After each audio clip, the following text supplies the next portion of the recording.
જે યોદ્ધાઓ માટે. હવે એમાં અંદાજિત તમને હું કહું ને તો 4 દાખલાની પદ્ધતિ સેમ હતી હાથમાંથી. કોઈ દાખલાના સોલ્યુશન સાથે ફોટાઈને હું મૂકી ગેરંટી મારું છું, ગેરંટી જો તમને ન મળે 10 માર્કનું. તો કેમ છો મિત્રો, મજામાં? હું અરુણ ચાલો તમારું હાર્દિક સ્વાગત કરું છું એક નવા વ્લોગમાં. આજ રોજ કંડક્ટરનું પેપર લેવાનું છે. મને ખબર નથી, મારા પેપર આવ્યું ત્યારે મને ખબર પડી. પણ વાત એ છે મુદ્દાની કે આપણે પીડીએફ બનાવી હતી. અમે પોલીસ લાઇનમાં મથવાવાળા માણસ છીએ, કેમ કે આપણે ખાખીના દીવાના છે. પણ આ તો હવે કંડક્ટરનું આજ પેપર લેવાનું. એમાં આપણે જે બુક 2 બનાવી હતી, એક મેથ્સની બનાવી છે PYQની અને એકદમ 72 પેજની બનાવી હતી, અને એક આપણી પર્સનલ બુક છે ક્લાસમેટ. તમને ખબર જ હશે, મોસ્ટ ઓફ એને લોકો આગળની PDF છે. હવે હું તમને એ કહેવા માંગુ છું આજ કે મેથ્સનું અંદાજિત આજ કંડક્ટરનું જે પેપર લેવાનું એમાં અંદાજિત મેથ્સ રિઝનિંગ 10 માર્કનું હતું. એમાં 3 માર્કનું કોઈક અંદાજિત રિઝનિંગ હતું, 7 માર્કનું કોઈક ગણિત હતું. એમાંથી જે યોગી રાશિએ બુક બનાવી ને આપણી હાટુ સ્પેશિયલ જે યોદ્ધાઓ માટે. હવે એમાં અંદાજિત તમને હું કહું ને તો 4 દાખલાની પદ્ધતિ સેમ હતી હાથમાંથી. તમને લાસ્ટ સુધી જોડાઈ રહેજો. લાસ્ટ તમને હું એ દાખલાના સોલ્યુશન સાથે ફોટાઈને હું મૂકી દઈશ, તમે જોઈ લેજો. મેં પ્રૂફ સાથે તમને બતાવવા માંગુ છું. યોગી રહેશે, મને ફોટા પાડીને મોકલ્યા છે. આ પહેલાં STIનું પેપર જે લેવાનું ને એમાં પણ કેટલા 18 દાખલા હતા, એમાંય 9 દાખલાની પદ્ધતિ સેમ હતી. અને આનું પ્રૂફ તમને છેલ્લે હું દેખાડીશ. હવે ટોટલ તમે જોવો ને કે 111 PYQ છે, 19 ચેપ્ટર કવર કર્યા છે અને 72 પેજ છે. નાની એમથી મસ્ત તમે જોવો ને કે કેપ્સ્યુલ કહેવાય. કેપ્સ્યુલ એટલે સેલો કસુંબર કહેવાય. હવે એક ફ્રેન્ડ જોડે વાતચીત થઈ હતી મારે. મને કે અરુણભાઈ તમારું જે મટીરિયલ રહ્યું મને કે ઉપયોગમાં આવશે કે તમે નોટ કરેલું, મેં તમારા સિલેબસમાં આવતું હોય તો આવશે. તો એ ભાઈને મેં મોકલી દીધું હતું. હું 100% એમ કહું છું કે એમને જો આ નોટ વ્યવસ્થિત રીડ કરી છે ને તો એમને વ્યવસ્થિત હું એમ કહું છું કે માર્ક ત્યાંની કવર થઈ ગયા છે. કેમ કે આ મેથ્સ નહીં, એમને 4 માર્ક તો ગયા જ નહીં હોય. હાથનું નથી ટોટલમાં તો, પણ આપણે જે 4 ગયા ને 4 તો એને આવ્યા છે, કેમ કે 4ની પદ્ધતિ સેમ હતી. અને આ આપણી બુક છે, હું તમને બતાવું. આ આપણી પર્સનલ બુક છે. હવે આ પર્સનલ બુક માર્યું ને હું તમને કહું ને કે આ પર્સનલ બુકમાંથી કમસે કમ 11 માર્કનું નીકળ્યું છે.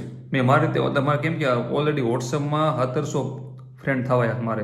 એમાં જેટલા લોકોનો મેસેજ છે ને એની વાત ના પૂછો.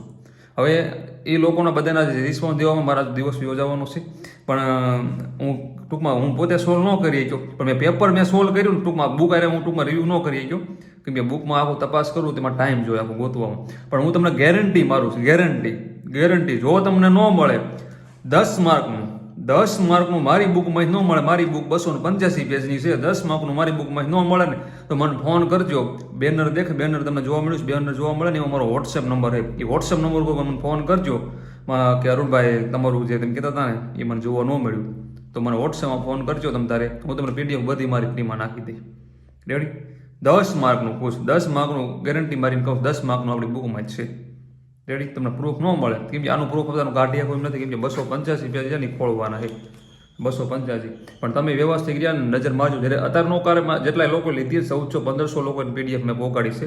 પણ જે લોકોએ લીધી છે ને એ લોકો જ્યારે તમે આને રિવિઝન કરતા હો ને ત્યારે કંડક્ટરનું પેપર રહ્યું ને સાઈડમાં રાખજો અને ક્વેશ્ચન જોજો અરુણભાઈ મોટી વાત કરતા હતા છે કે નહીં. બાકી કેમ કે મેં 3 વાર આ રિવિઝન કરી, મને ખબર છે આમાં છે એમ બધો ટાઈમ છે ને તમને બધું કોમ્બિનેશન કરવાનું આ તે. પણ આપણે હું તને ગેરંટી આપું છું, મારો નંબર છે તે મને ફોન કરજો, ન હોય તમે તારે. ઓકે, તો ચાલો જય માતાજી. આપણી વસ્તુમાં એટલું નીકળ્યું અને આપણે કંડક્ટર આપણે લાગતું નથી. આપણે પોલીસમાં મથવાવાળા માણસ છે અને આપણે કંડક્ટર કાંઈ લેવા દેવા નથી. પણ તોય આપણે કંડક્ટરમાં પણ એટલું નીકળ્યું. અને STIનું પેપર હજી મારે સોલ્વ કરવાનું છે. પણ આ તો યોગીરાજસિંહની PDF હતી ને, યોગીરાજસિંહની PDF છે, મેથ્સની રહી નીવડી. આ તેને મને સોલ્વ કરીને મોકલ્યું હતું તો મને કહેવાય 9 દાખલાની પદ્ધતિ સેમ જોવા મળી. તો તમને છેલ્લા રહ્યા ને બધાના SS હમણાં જોવા મળી જશે. અને તમારા ના મંગાવ્યા હોય ને, મારી બુકે મંગાવી હોય અને પ્લસ કે આવડી મેથ્સની PDF મંગાવી હોય અને શું કહેવાય આપણે પેપર છે મારે કોન્સ્ટેબલ પાર્ટ બીના વિષય વાઇઝ સબ્જેક્ટ વાઇઝ બધા પેપર છે જે GCRT NCRT ઉપર બનાવ્યા છે. સબ્જેક્ટ વાઇઝ છે, મારો શબ્દ સમજજો. એ તમે જોતા હોય તો તમને એ મળી જશે. મને વોટ્સએપમાં મેસેજ કરજો અને બેનરમાં આની પ્રાઇઝ લખી જ છે. તમે નવા કોઈ તો સબસ્ક્રાઈબ કરી નાખજો અને પ્રાઇઝ લખીને પે કરી દો. તમને બધું રહ્યું ને બધું મળી જશે, બધું મળી જશે. આ એક વિડીયો પૂરતું તે એ વાતની ખાસ તમારે નોંધ લેવી.